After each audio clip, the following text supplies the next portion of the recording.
የኢትዮጵያ መከላከያ ሰራዊት ተዘጋጅ። እናንተን የምቀጣበት እናንተን ማባረር ሰው አይደለም።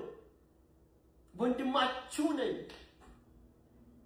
ከዚህ ማገር ጋር ከዩኤስ ሚሊተሪ ጋር ብዙ ዓመት ስላገለግልኳችሁ እዚህ ማገር እየላኩ አሰለጥናችኋለሁ። በወታደራዊ ሳይንስ ማለት ካናዳ እየሄድኩ አሰለጥናችኋለሁ።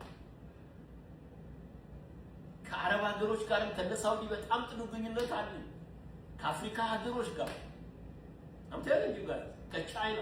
ስለዚህ ሀገሪቷን ወደሚገርም ከፍታ ነው የምናወጣው አብረን።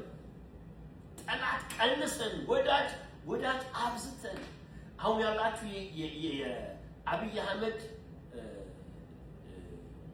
የመንግስት መዋቅር ውስጥ ያላችሁ እንደ ችሎታችሁ እንደ ዕውቀታችሁ የምትጠቅሙ ከሆነ ህዝብን በእውነትና በጽድቅ ከኔ ስር ሆናችሁ የምታስተዳድሩ ከሆነ አብራችሁ ትሰራላችሁ።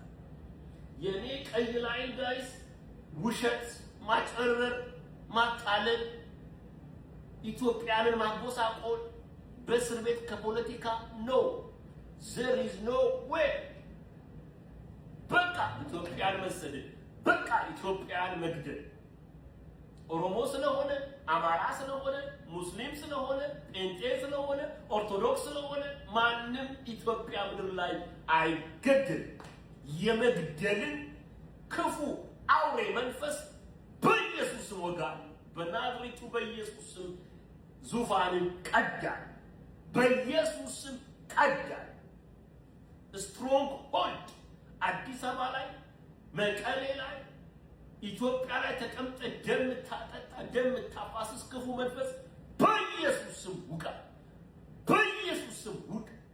በኢየሱስ ስም ውጣ። መጋረጃን ቀድጃለሁ። እግዚአብሔር ወዳዘጋጀልኝ ዙፋን በቅርቡ ወደ ኢትዮጵያ እመጣለሁ። በሚኒሊክ ቤተመንግስቴን እመሰርታለሁ። ኢትዮጵያ እንደገና ትድናለች። አንድ የኢትዮጵያ ፓርቲ በሁሉም በኢትዮጵያ ምድር ላይ እንደገና ይተከላል። ኢትዮጵያውያን ወደ አንድነት፣ ወደ ፍቅር፣ ወደ ሰላም እጅ ለእጅ ተያይዘን በአንድነት ኢትዮጵያን የምንገነባበት ጊዜ በቅርብ ይሆናል። ለኤርትራ ባለስልጣናትም መልእክቴ አንድ ነው። በሰላም እግዚአብሔር ምድራችሁ ላይ የሰጣችሁን አሰብ ከማንም ይልቅ አበሻውያን እናንተ ናችሁ። የኛ ዘር አጎቴ ሚስቱ ኤርትራዊ ነበረች። ሆነስት ተዋልደናል፣ አንድ ነን። ከእናንተ ጋር በሰላም በመኖር እንደ አብይ አህመድ ስሜታዊ በመሆን አለ ምን የሚሰራው በትክክል ኤጀንሲዎች